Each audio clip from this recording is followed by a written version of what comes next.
സന്ദീപ് രാജാക്കാട്, മാത്യു കുഴൽനാടന് കുരുക്കാണോ ഈ റിപ്പോർട്ട്?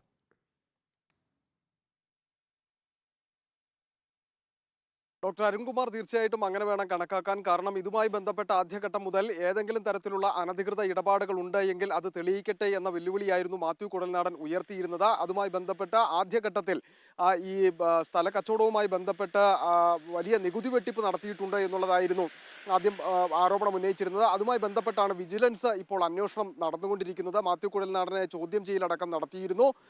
ഈ ഭൂമിയുമായി ബന്ധപ്പെട്ട് കൃത്യത വരുത്തുന്നതിന് വേണ്ടിയിട്ടാണ് ഉടുമ്പൻചോല താലൂക്ക് ഓഫീസിലെ സർവേയറെ കൂട്ടി വിജിലൻസ് തന്നെ ഈ സ്ഥലം അളക്കുന്നത്. ഈ സ്ഥലം അളക്കുന്ന ഘട്ടത്തിലാണ് 50 സെന്റോളം ഭൂമി, സർക്കാർ ഭൂമി ഇതിൽ ഈ മാത്യു കുഴൽനാടന്റെ സ്ഥലത്ത് ഉൾപ്പെട്ടിട്ടുണ്ട് എന്നുള്ള നിർണായകമായ കണ്ടെത്തൽ ഉണ്ടാകുന്നത്. തുടർന്ന് വിജിലൻസ് തന്നെ താലൂക്ക് ലാൻഡ് റവന്യൂ തഹസിൽദാർക്ക് ഇത് സംബന്ധിച്ച ഒരു റിപ്പോർട്ട് സമർപ്പിക്കുകയുണ്ടായി. അത് വിശദമായി പഠിച്ചതിന് ശേഷമാണ് ഇപ്പോൾ ഈ താലൂക്ക് ലാൻഡ് റവന്യൂ തഹസിൽദാർ ജില്ലാ കളക്ടർക്ക് റിപ്പോർട്ട് തേടിയിരിക്കുന്നത്. ആ റിപ്പോർട്ട് തേടിയിരിക്കുന്നതിൽ ഏറ്റവും പ്രധാനമായി ചോദിച്ചിരിക്കുന്നത് തുടർ നടപടികൾ ഏതു രീതിയിൽ എന്തായിരിക്കണം എന്നതിനെ സംബന്ധിച്ചാണ് റിപ്പോർട്ട് തേടിയിരിക്കുന്നത്. അതുകൊണ്ട് തന്നെ നമുക്ക് വ്യക്തമാക്കാം, ഇതിൽ അനധികൃതമായി 50 സെന്റോളം ഭൂമി ഉൾപ്പെട്ടിട്ടുണ്ട് എന്ന റവന്യൂ വകുപ്പും കൂടി ശരിവെച്ചിരിക്കുന്നു. വിജിലൻസിന്റെ കണ്ടെത്തൽ ശരിവെച്ചിരിക്കുന്നു.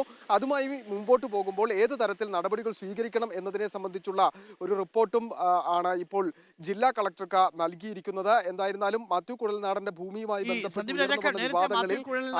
ഈ വിജിലൻസ് അന്വേഷണത്തെ സ്വാഗതം ചെയ്തിരുന്നു. അത് രാഷ്ട്രീയമായ നീക്കമെന്നാണ് ആദ്യഘട്ടത്തിൽ പ്രതികരിച്ചത്. ആദ്യം ഒരു രാഷ്ട്രീയ പ്രതിരോധം എന്ന രീതിയിലാണ് മാത്യു കുഴൽനാടനെതിരെ സമീപിക്കുന്നത്. വിജിലൻസിന്റെ അന്വേഷണം രാഷ്ട്രീയ പ്രേരിതമെന്നതായിരുന്നു ആരോപണം. പക്ഷേ അപ്പോഴും അന്വേഷണത്തെ സ്വാഗതം ചെയ്യുന്നുണ്ട്.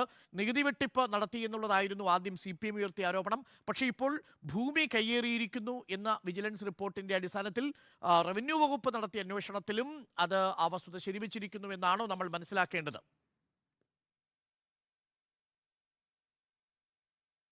ഡോക്ടർ അരുൺകുമാർ, അത്തരത്തിൽ തന്നെയാണ്. ആദ്യഘട്ടം മുതൽ മാത്യു കുഴൽനാടൻ ഈ വിഷയത്തെ പ്രതിരോധിച്ചത് മുഖ്യമന്ത്രിയുടെ മകൾക്കെതിരെ കൊണ്ടുവന്നിരുന്ന ആരോപണങ്ങൾ, ആ ആരോപണങ്ങളുമായി ബന്ധപ്പെട്ട് തന്നെ രാഷ്ട്രീയമായി കൈകാര്യം ചെയ്യുന്നതിൻ്റെ ഒരു ഭാഗമാണ് ഈ അന്വേഷണം. ആ അന്വേഷണത്തെ ഏത് രീതിയിലും താൻ സ്വാഗതം ചെയ്യുന്നുണ്ട്, അന്വേഷണത്തിനോടൊപ്പം പൂർണ്ണമായി സഹകരിക്കും എന്ന് വ്യക്തമാക്കിയിരുന്നു. കഴിഞ്ഞ തവണയും വിജിലൻസ് ഹാജരാകുവാൻ വേണ്ടി ആവശ്യപ്പെട്ടപ്പോൾ ചോദ്യം ചെയ്യലിന് ഹാജരാകുകയും എത്ര തവണ വേണമെങ്കിലും ഇനിയും ആവശ്യപ്പെട്ടാൽ ഹാജരാകും എന്നതടക്കമുള്ള കാര്യങ്ങൾ മാത്യു കുഴൽനാടൻ വ്യക്തമാക്കിയിരുന്നു.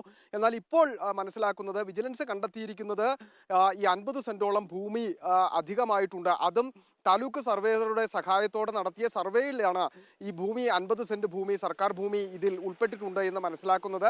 അത് പിന്നീട് റവന്യൂ വകുപ്പും പരിശോധന നടത്തിയപ്പോൾ അത് ശരിവെക്കുന്ന സാഹചര്യമുണ്ടായി. അങ്ങനെ ശരിവെച്ചത് കൊണ്ട് തന്നെയാണ് തുടർ നടപടികൾ എന്തായിരിക്കണം എന്നതിനെ സംബന്ധിച്ച് ഈ ലാൻഡ് റവന്യൂ തഹസിൽദാർ ഇപ്പോൾ ജില്ലാ കളക്ടർക്ക് റിപ്പോർട്ട് സഹിതം ആവശ്യപ്പെട്ടിരിക്കുന്നത്. പറയുന്ന നടപടികളിലേക്കായിരിക്കും താലൂക്ക് ഓഫീസ് കടക്കുക, തഹസിൽദാർ കടക്കാൻ സാധ്യതയുള്ളത്. 50 സെന്റ് ഭൂമി, സർക്കാരിന്റെ ഭൂമി കയ്യേറിയിരിക്കുന്നു മാത്യു കുഴൽനാടൻ എന്നുള്ളത് ഗൗരവമായ ഒരു ആരോപണമാണ്. അങ്ങനെയാണെങ്കിൽ ആ 50 സെന്റ് ഭൂമി തിരിച്ചുപിടിക്കാനുള്ള നടപടികളിലേക്ക് കളക്ടർ കടക്കുമെന്നാണോ മനസ്സിലാക്കേണ്ടത്? തീർച്ചയായിട്ടും അത്തരത്തിലായിരിക്കും. ഈ അനധികൃതമായിട്ട് ഈ സർക്കാർ ഭൂമി ഇതിൽ ഉൾപ്പെട്ടിട്ടുണ്ട് എങ്കിൽ അത് ഏറ്റെടുക്കുന്നതടക്കമുള്ള നടപടികളിലേക്ക് ജില്ലാ കളക്ടർക്ക് കടക്കേണ്ടി വരും. കാരണം ഇപ്പോൾ ഈ ചിന്നക്കനാൽ അടക്കമുള്ള പ്രദേശങ്ങളിൽ, മൂന്നാർ അടക്കമുള്ള പ്രദേശങ്ങളിൽ അനധികൃതമായ കയ്യേറ്റങ്ങൾ ഒഴിപ്പിക്കുന്നതിന് വേണ്ടിയിട്ടുള്ള നടപടികൾ വളരെ ശക്തമായി മുമ്പോട്ട് കൊണ്ടുപോകുന്നു.